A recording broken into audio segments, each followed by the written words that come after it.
Assalamualaikum warahmatullahi wabarakatuh, sahabat kanal PBSI di rumah semua. Jumpa lagi dengan saya Pasha di kanal PBSI. Kali ini podcast kita spesial menyebut Ramadan. Kita sudah mendatangkan narasumber Gus Muhib. Selamat datang Gus. Assalamualaikum warahmatullahi wabarakatuh. Salam. Kita akan mengupas tentang bagaimana berpuasa ya di kala bulan puasa, bagaimana menyikapi puasa dengan bisa nggak kita berpuasa dengan tetap menggunakan media sosial ya, karena kita seperti yang kita ketahui bahwa untuk saat ini dimanapun kapanpun kita tidak pernah lepas dari yang namanya media sosial. Nah, kali ini kita akan berbincang dengan Gus Muhib bagaimana menggunakan media sosial dengan bijak pada saat berpuasa tanpa mengurangi nilai-nilai dari puasa itu sendiri, Gus. Mungkin bisa dimulai, Gus. Bismillahirrahmanirrahim. Assalamualaikum warahmatullahi wabarakatuh. Waalaikumsalam. Bismillah, alhamdulillah, wassalatu wassalamu ala rasulullah sayyidina Muhammad ibn Abdillah wa ala alihi wa sahbihi wa wala ba'dah. Teman-teman semuanya, izinkan saya di sini menyampaikan beberapa hal terkait puasa yang akan kita sambut yang lebih 4 atau 5 hari lagi. Yang pertama dan utama adalah yang patut kita ketahui adalah tentang kewajiban puasa. Puasanya salah satu rukun iman yang 4 itu adalah berpuasa. Rukun Islam yang keempat itu adalah berpuasa di bulan Ramadan.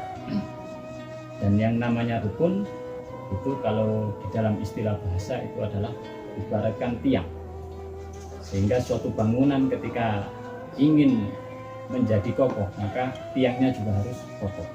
Dan salah satu tiang dari agama Islam itu adalah puasa di bulan Ramadan ini.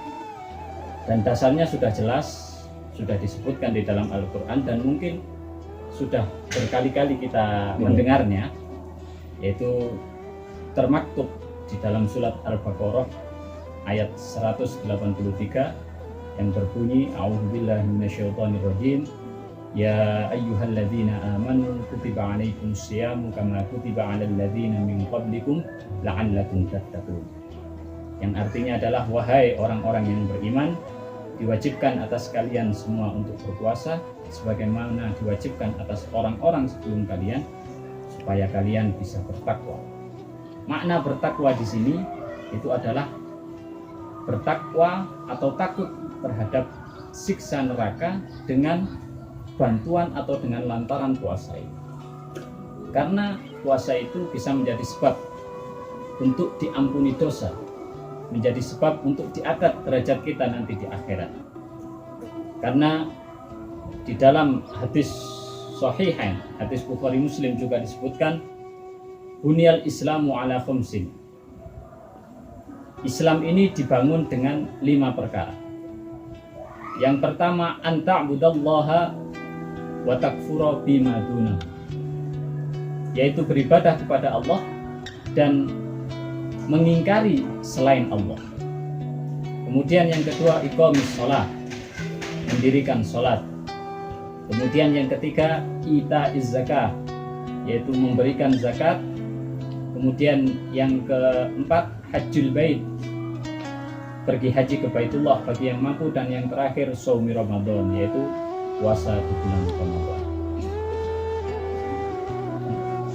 Berbicara tentang puasa di bulan Ramadan, puasa sendiri itu mempunyai banyak sekali faedah, banyak sekali keutamaan-keutamaan, yang mana saya mengutip dari salah satu kitab karangannya Syekh Yusuf Salam yang diberi judul Maqasidus Shaum. Beliau menerangkan bagi puasa itu mempunyai beberapa faedah. Yang pertama adalah raf'ud darajat. Jadi puasa itu bisa mengangkat derajat seseorang kepada tingkat yang lebih tinggi. Derajat ini bukan di mata manusia, tapi derajat ini adalah di mata Allah Subhanahu wa Ta'ala.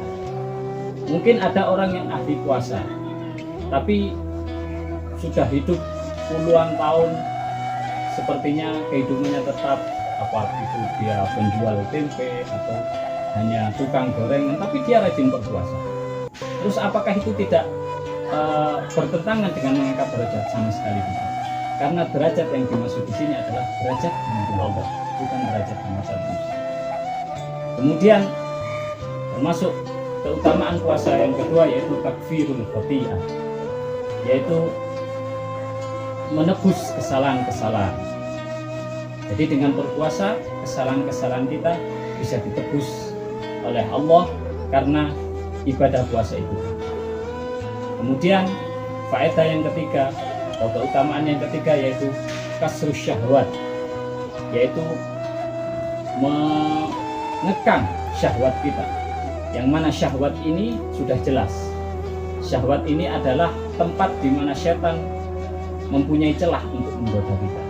Tempat di mana setan untuk mengajak kita untuk selalu bermaksiat kepada Allah. Salah satu cara untuk mengurangi atau bahkan menghilangkan dan menjauhi godaan-godaan itu tadi adalah dengan berpuasa. Kemudian faedah yang selanjutnya adalah takfirus shadaqah. Di mana takfirus shadaqahnya? Jadi ketika kita berpuasa atau ketika nanti di bulan puasa, kita akan memiliki banyak sekali kesempatan untuk bersedekah. Di mana kita dengan memberikan makanan kepada orang yang sedang berpuasa, itu hanya sebatas takjil atau bahkan makanan berbuka, maka itu menjadi kesempatan kita untuk bersedekah di bulan puasa. Kemudian faedah yang selanjutnya adalah taufirut ta'ah. Taufirut ta'ah di sini adalah dengan berpuasa kita bisa memenuhi kadar ketaatan kita kepada Allah. Bisa dikatakan dengan puasa ini kita bisa lebih mendekatkan diri kepada Allah. Sehingga mungkin ketika ibadah-ibadah yang lainnya itu kita kurang sempurna, maka kekurangan itu tadi bisa kita sempurnakan dengan ibadah puasa. Kemudian selanjutnya beliau menjelaskan juga wa syukru alimil khafiyat, yaitu syukur kita kepada Allah. Jadi dengan berpuasa kita bisa merasakan bagaimana kehidupan orang-orang yang masih serba kekurangan, kehidupan orang-orang yang mungkin taraf kemakmurannya masih di bawah kita. Bagaimana kita merasakan kita hanya satu hari, tidak satu hari, ya, mungkin hanya hitungan 12 sampai 14 jam itu. Tapi banyak sekali orang-orang di bawah kita, orang yang hidup di pinggir jalan, di bawah jembatan, mereka bahkan sampai 3 hari tidak makan. Kita alhamdulillah untuk sahur sudah tersedia, buka untuk tersedia, tapi mereka bahkan untuk besok saya mau makan apa itu masih kesulitan, belum bisa membayangkan. Makanya dengan itu kita bisa merasakan kekurangan dan kesedihan mereka, sehingga dari situ kita bisa bersyukur kepada Allah. Alhamdulillah semua nikmat yang sudah diberikan oleh Allah itu sudah berada di depan mata kita. Kemudian keutamaan yang selanjutnya adalah inzijar an khawatiril ma'asi wal mukhalafat, yaitu menjauhi dari keinginan-keinginan untuk bermaksiat kepada Allah dan melakukan hal-hal yang dan menjauhi hal-hal yang dilarang oleh Allah Subhanahu wa taala. Yaitu dengan berpuasa kita tahu bahwasanya kalau kita bisa berpuasa dengan sebenar-benarnya, maka kita bisa dipastikan keinginan untuk maksiat itu sangat minim sekali, bahkan tidak. Mungkin bisa kita rasakan ketika kita berpuasa, atau kita bisa membandingkan ketika kita tidak berpuasa dan kita berpuasa. Ketika kita tidak berpuasa, seakan-akan ketika kita keluar rumah kemudian melihat hal-hal yang sepantasnya tidak, yang semestinya tidak boleh kita lihat, maka dengan keadaan kita yang tidak berpuasa, seakan-akan di dalam hati kita itu tidak ada rem. Jadi kita dengan bebas melakukannya. Wah ini ada cewek cantik, ini ada ibu-ibu, masya Allah lah. Itu kalau kita tidak puasa pasti akan merasakan seperti itu. Tapi beda lagi ketika keluar rumah dalam keadaan berpuasa. pasti kita ketika akan melakukan satu masalah, saya berpuasa. Apalagi lihat, apalagi saya berpuasa. Pasti akan ada perasaan seperti itu. Jadi ini adalah keutamaan puasa yang beliau menyebutkan menjauhi dari keinginan untuk bermaksiat kepada Allah. Nah, dari keutamaan-keutamaan yang saya sebutkan tadi, keutamaan yang paling tidak ada duanya atau keutamaan yang paling dijanjikan oleh Allah itu yang disebutkan di hadis qudsi, yaitu Allah pernah berfirman, kullu amal ibni adam lahu illa shaum fa innahu li wa ana ajzi bihi. Jadi semua amalnya Ibnu Adam, semua amalnya anak Adam itu pahalanya akan dikembalikan kepada anak Adam, atau pahalanya akan diketahui oleh anak Adam, kecuali puasa. Puasa ini tidak ada yang tahu pahalanya. Puasa ini tidak ada yang bisa mengira-ngirakan seberapa besar pahalanya. Kenapa? Karena puasa ini dirahasiakan oleh Allah. Karena puasa seorang hamba itu oleh Allah dikatakan fa innahu li, sesungguhnya puasanya itu adalah untuk wa ana ajzi bi, dan nanti aku sendiri yang akan balas. Jadi balasan yang dijanjikan oleh Allah ini tidak bisa kita kira-kira dan tidak bisa kita hitung. Beda dengan pahala-pahala dari ibadah yang lain. Jadi itu keutamaan puasa dan kewajiban puasa. Ya, jadi banyak sekali ya keutamaan-keutamaan berpuasa. Mana yang tadi Gus, salah satu dari keutamaan puasa itu bisa meningkatkan kita dari perbuatan maksiat. Tadi Gus sudah memberikan gambaran perbedaan antara kita lagi berpuasa dan dengan kita lagi berpuasa. Puasa ini kan hubungannya makan dan minum Gus. Maka memang ada pengaruh faktor dari makanan dan minuman nggak Gus yang bisa mendorong seorang untuk bermaksiat? Karena pada saat berpuasa memang kan perut kosong ya, dan tapi memang dirasakan sendiri kalau di berpuasa itu ibadah jadi lebih rajin, yang biasanya tidak salah sunat juga jadi salah sunat, apalagi menghindari dengan tadi seperti ada wanita cantik itu langsung bisa dihandle. Tapi kalau memang sudah puasanya selesai, rasa-rasanya kok lebih kembali lagi situ. Apa memang ada hubungannya Gus dengan Sangat ada sekali. Karena ketika orang sudah memenuhi syahwat perut, saya katakan syahwat perut yaitu dengan makanan dan minum. Ketika orang sudah kenyang, maka pasti orang itu akan memenuhi syahwat-syahwatnya. Kenapa Allah kok memerintahkan kita berpuasa? Kok tidak memperbanyak sholat atau tidak memperbanyak zikir? Karena dengan puasa ini merupakan suatu hal yang mungkin bisa dikatakan kelemahan manusia. Ketika manusia itu sudah merasakan lapar, atau dengan artian syahwat perut ini tidak dipenuhi, maka untuk melangkah ke syahwat-syahwat yang lainnya itu akan kesulitan. Karena kita sudah merasakan ketika kita sudah kenyang, maka pasti kita akan mencari hal-hal apalagi ini yang bisa saya lakukan. Sehingga karena syahwat perutlah yang harus kita kelola dengan sebaik-baiknya supaya kemaksiatan yang kita lakukan ini. Jadi memang syahwat perut ini kerusakannya itu sangat fatal sekali. Sehingga ketika orang sudah perutnya ini sudah kenyang, sudah penuh, pasti dia akan memikirkan hal yang lain. Tapi beda ketika kita sedang berpuasa. Saya ini lapar, saya ini sedang berpuasa. Ketika dia akan melakukan pasti, ataupun toh kalau kita paksakan dengan keadaan lapar kita melakukan maksiat, pasti kepuasannya itu akan beda rasanya dengan ketika kita merasakan kenyang. Itu yang dimaksudkan syahwat.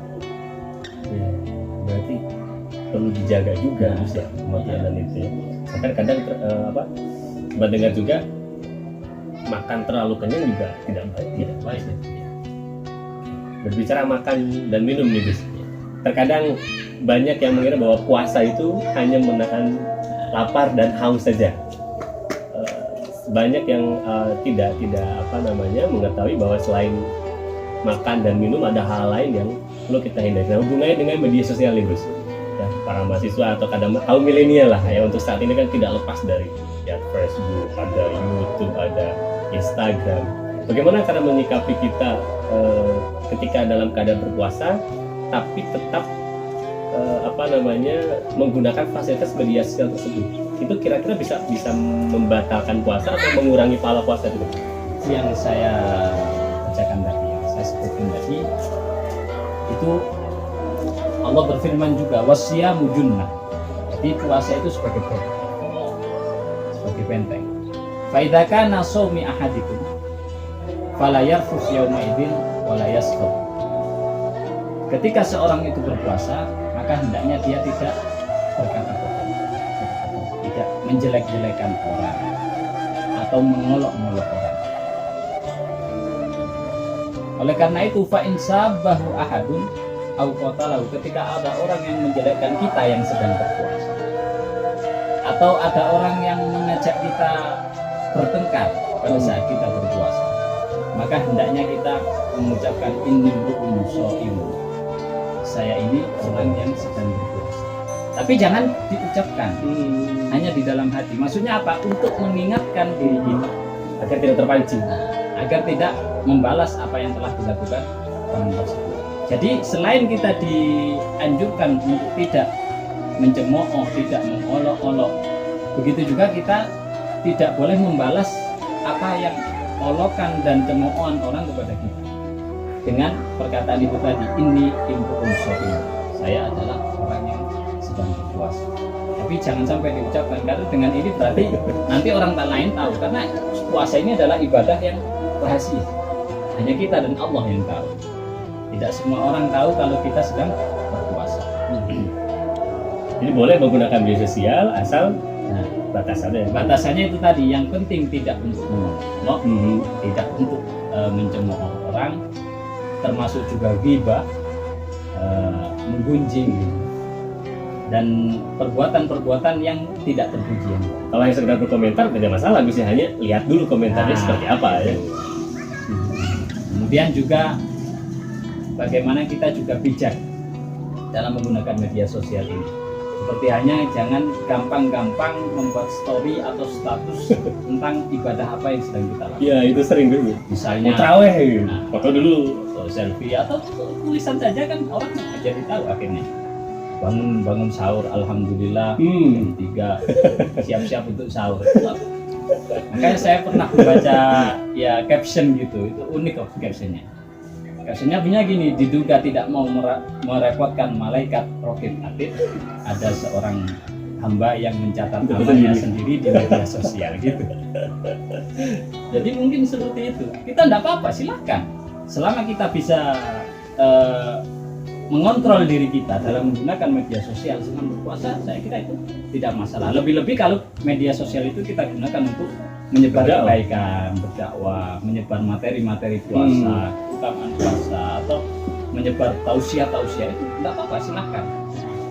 Yang penting kita bisa bijak, maka tidak ada salahnya atau tidak ada larangan untuk menggunakan.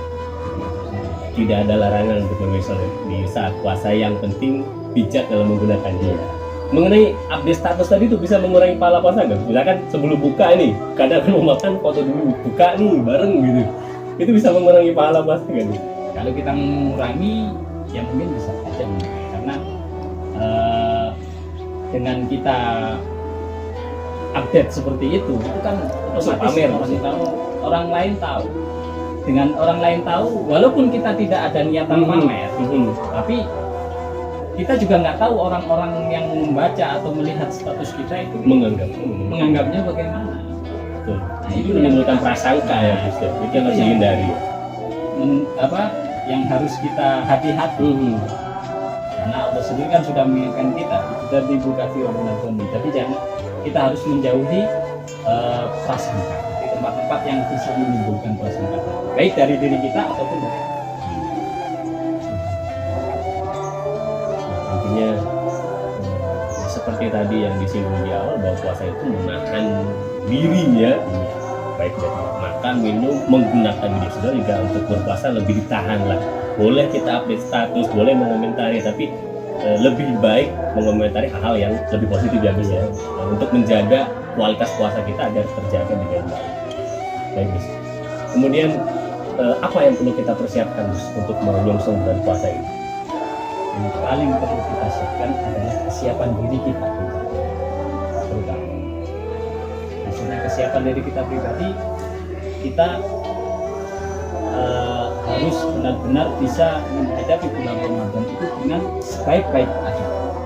Sebaik-baik keadaan di sini maksudnya adalah dengan jiwa dan hati yang bersih, bersih dari segala dosa, bersih dari segala kotoran-kotoran. Dan itu adalah yang dilakukan oleh para ulama dan para pendahulu kita, para salafus saleh. Ketika akan datang bulan Ramadan, maka beliau orang-orang soleh itu selalu berlomba-lomba untuk bagaimana caranya saya menghadapi bulan Ramadan ini dengan sebaik-baik. Sebagai contoh, seperti halnya kita mau menyambut tamu yang agung, presiden katanya, jangan bupati, presiden lagi. Kita akan kedatangan presiden. Maka pasti ketika kita akan mendatangkan presiden, maka diri kita yang asalnya mungkin rambutnya gondrong langsung dipotong, kemudian bajunya yang asalnya dulu langsung, pokoknya bagaimana caranya saya menemui presiden ini dengan penampilannya yang betul-betul sempurna, perfect lah, sempurna. Begitu juga dengan bulan Ramadan. Bulan Ramadan ini adalah bulan yang sangat mulia dan merupakan tamu yang memang paling ditunggu-tunggu dalam satu tahun. Sehingga untuk menyambutnya benar-benar kita harus membersihkan diri kita dan menyiapkan diri kita dengan keadaan yang sebaik-baik. Ya walaupun kita tidak mengkiri, kita sebagai manusia biasa pasti tidak luput dari dosa dan kesalahan. Tapi bagaimana caranya kita dalam menghadapi bulan Ramadan ini, dosa dan kesalahan kita itu bisa kita taubati lah, paling kita taubati. Kalau itu haknya dengan Allah, kalau haknya dengan anak Adam, ya kita minta maaf, minta ridho dari orang yang bersangkutan. Misalnya kita pernah mencemooh atau pernah menggunjing dan lain sebagainya, kita minta maaf. Jadi yang pas itu sebenarnya bulan Ramadan ini. Cuman kebudayaan kita kan adalah setelah hari raya, pas hari raya. Sebenarnya yang paling pas itu adalah di situ. Sehingga ketika nanti bulan Ramadan datang dan Allah dengan sangat leluasanya menghambur-hamburkan pahala dan rahmatnya, kita bisa menerima dengan keadaan sebaiknya. Ibarat gelas, jadi kita ini ibarat gelas. Kalau gelas ini masih kotor, apapun yang akan dimasukkan maka juga akan menjadi kotor. Tapi kalau gelas yang kita masukkan, walaupun itu hanya air putih, tapi ketika gelasnya bersih, maka kita melihatnya seperti sebuah air yang sangat menyegarkan. Begitu juga dengan diri kita, ketika Allah akan menghambur-hamburkan, saya katakan menghambur-hamburkan karena Allah ini ketika di bulan Ramadan juga tidak hitungan memberikan pahala, memberikan rahmat dan keampunan kepada hambanya, nggak hitungan. Sehingga kita harus mempersiapkan tempat untuk rahmat, kasih sayang dan ampunan Allah tadi dengan keadaan yang sebaik-baiknya. Maksudnya diri kita ini bagaimana caranya kita bisa menyiapkan untuk menjadi tempat yang bersih, tempat yang indah, tempat yang pas untuk menerima keutamaan, rahmat dan ampunan Allah. Baik, banyak sekali hal yang bisa kita dapatkan dari kajian kita pada kesempatan kali ini ya, bahwa yang pertama dari puasa itu merupakan salah satu ibadah yang bisa dibilang tiang Gus ya dari ibadah-ibadah yang lain. Yang kedua, banyak sekali tadi keutamaan yang bisa kita dapat dari puasa itu sendiri. Dan yang paling penting, bagaimana cara kita mempersiapkan untuk menyongsong bulan puasa ini dengan sebaik-baiknya.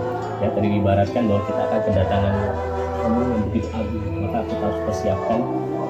Intinya mungkin begini Gus ya, kita akan menyambut bulan yang suci, maka disambut dengan hati diri yang suci juga. Terima kasih Gus untuk perbincangannya kali ini, terima kasih untuk waktunya, dan mudah-mudahan kita semua bisa mengambil hikmah dari perbincangan kita kali ini dan kita bisa menyongsong bulan Ramadan dengan hati yang suci, hati yang bersih, dan kita juga bisa dilancarkan dalam menjalani ibadah puasa Ramadan. Terima kasih untuk sahabat kanal PPSI yang selalu mendukung channel kami. Salam juga untuk para dosen yang ada di kampus dan juga teman-teman semua yang ada di seluruh Indonesia. keluarga besar ekip Budi Utama. Saya akhiri, terima kasih untuk Gus Muhib sudah meluangkan waktunya. Assalamualaikum warahmatullahi wabarakatuh. Sampai ketemu di episode selanjutnya.